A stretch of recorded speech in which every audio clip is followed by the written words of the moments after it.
அனைவருக்கும் வணக்கம். நமது டிஎன்பிஎஸ்சி யூடியூப் சேனலில் மே 6க்கான கரண்ட் அஃபேர்ஸ் பார்க்கலாம்.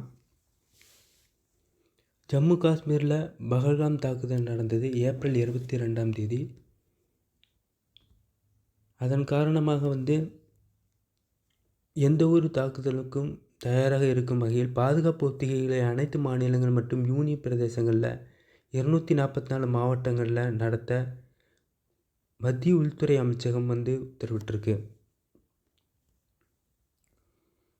வான்வெளி தாக்குதல் நடந்தால் முன்கூட்டியே பொதுமக்கள் எச்சரிக்கை செய்யவும், மேலும் இராணுவம் பாதுகாப்பு தளவாடங்கள் உள்ள இடங்களில் ஆராய்ச்சி நிலையம், அணு உலை, ஈனுலை ஆகியவற்றை பாதுகாப்பு நடவடிக்கைகள் எடுத்திருக்காங்க.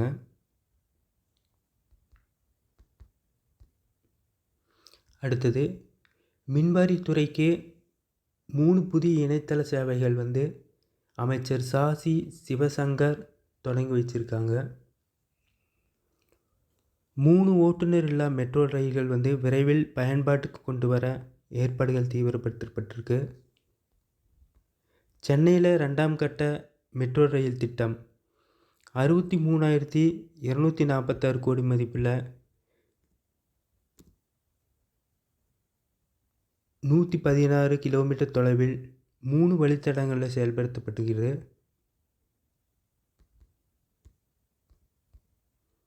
அடுத்தது விருது. சென்னை மயிலாப்பூரில் உள்ள ஸ்ரீ தியாகராஜ சங்கீத வித்வ சமாஜத்தில் நடைபெற்ற ஸ்ரீ தியாகராஜ ஜெயந்தி விழாவில் விருது வழங்கப்பட்டிருக்கு. சமாஜ அறங்காவலர் S Rajaram, doctor M Narmada மற்றும் மங்களம் சங்கர், வசந்தா கிருஷ்ணமூர்த்தி, சமாஜத்தின் தலைவர் கர்நாடக இசை மேதையமான டி.வி. கோபாலகிருஷ்ணன், விருது வழங்கிய துக்ளக் ஆசிரியர் எஸ் குருமூர்த்தி ஆகியோர் பங்கேற்றிருக்காங்க. தமிழ் எழுத்தாளர்கள் 5 பேரோட நூல்கள் நாட்டுடைமையாக்கப்பட்டிருக்கு.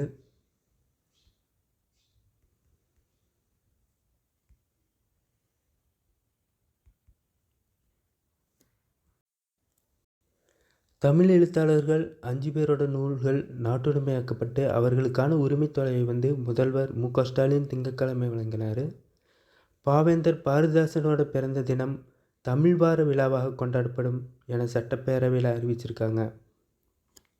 அதனைத் தொடர்ந்து இந்த விழாவில் கவிக்கோ அப்துல் ரஹ்மான் எழுத்தாளர் மெர்வின் ஆ. பழனி ஆகியோர் நூல்கள்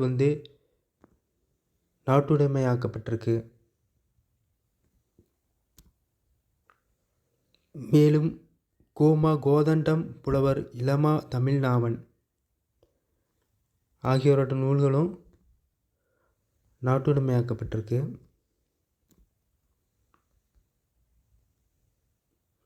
ராஜ்நாத் சிங் ஜப்பான் பாதுகாப்பு அமைச்சர் சந்தித்து பயங்கரவாத எதிர்ப்புக்கான நடவடிக்கைக்கு ஆதரவு தருவதாக ஜப்பான் பாதுகாப்பு அமைச்சர் சொல்லியிருக்காரு இந்தியாவுக்கு. அடுத்தது, எல்லையில் 8 இடங்களில் பாகிஸ்தான் ஞாயிற்றுக்கிழமை இரவு ஜம்மு காஷ்மீரில் எல்லை கட்டுப்பாட்டு கோட்டையொட்டிய 8 இடங்களில் பாகிஸ்தான் இராணுவத்தினர் ஞாயிற்றுக்கிழமை இரவு அத்துமீறி துப்பாக்கியில் சுட்டனர். அது எந்தெந்த இடம்னா குப்வாரா, பாரமுல்லா, புஞ்ச், ராஜௌரி, மெந்தர், நௌஷேரா, அப்புறம் சுந்தர்பானி, அக்னூர் ஆகிய இடங்களில் தாக்குதல் நடத்தியிருக்காங்க. அடுத்தது, IMF வாரியத்தில் இந்தியா சார்பாக பரமேஸ்வரன் ஐயர் நியமனம் செய்யப்பட்டிருக்காரு.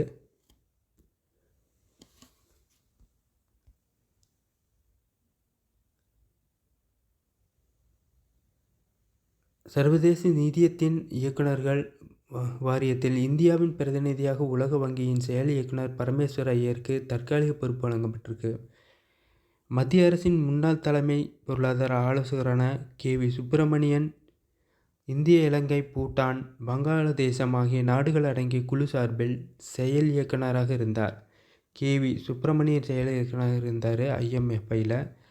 அதுக்கப்புறம் அவர் பதவி காலம் நிறைவடைஞ்ச நிலையில் தற்போது பரமேஸ்வர் நியமிக்கப்பட்டிருக்காரு. வாகப் திருத்த சட்டத்துக்கு சூபி இஸ்லாமிய வாரியம் ஆதரவு தெரிவிச்சிருக்காங்க. அதாவது முஸ்லீமோட வாகப் அப்படின்னு திருத்த சட்டம் கொண்டு வந்தது. அது அப்படின்னா வாகப்னா முஸ்லீமான அளிக்கப்பட்ட சொத்துக்களை பிறருக்கு வழங்கப்படாமல் இருக்கிறதா வாகப் திருத்த சட்டம்.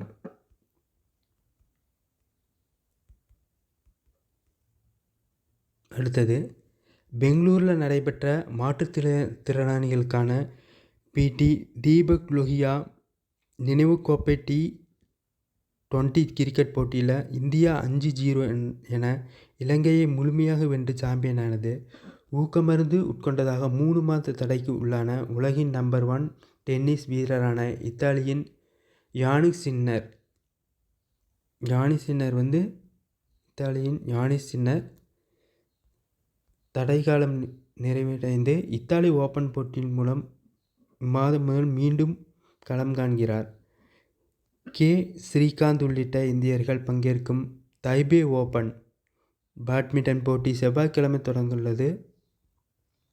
பெருவில் நடைபெறும் யூத் மற்றும் ஜூனியர் உலக பளுதூக்கல் சாம்பியன்ஷிப்பில் ஆடவருக்கான 96 கிலோ எடைப்பிரிவில் இந்தியாவின் பருவ் சௌத்ரி,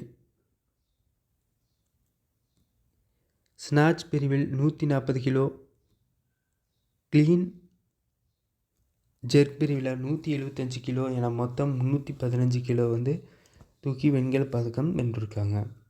ஜெர்மனியில் நடைபெறும் பந்தஸ்லிகா கால்பந்து போட்டியில் பயர்ன் மியூனிக் அணி சாம்பியனாவது உறுதியாகப்படுகிறது.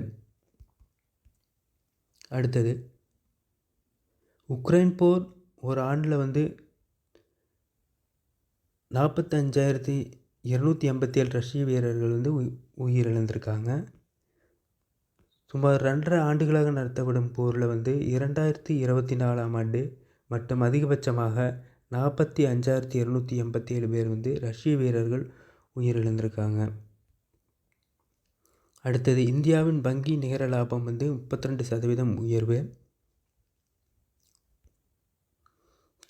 அடுத்ததாக பார்க்க போகிறது, சென்னையில் உயர்நீதிமன்றத்தில் 2 நிரந்தர நீதிபதிகள் பொறுப்பேற்றிருக்காங்க.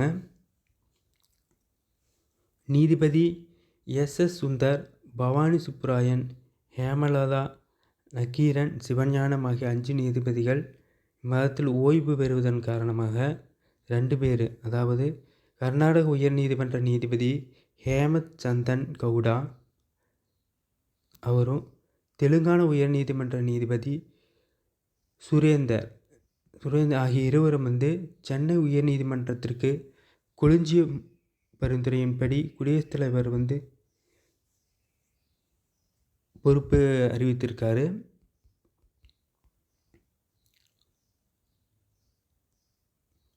வாகப் திருத்த சட்டத்திற்கு எதிராக மனுக்கள் மே 15 புதிய தலைமை நீதிபதி விசாரிக்கிறாங்க. புதிய தலைமை நீதிபதி PR கவாய் விசாரிக்கிறாரு.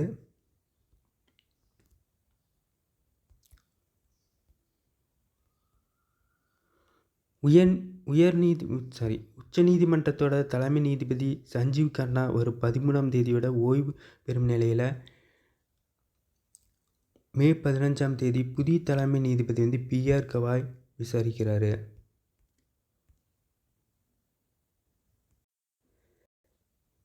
வணக்கம். இன்றைக்கான மே 6ஆம் தேதி 2025க்கான கரண்ட் அஃபேர் பார்த்துட்டோம்.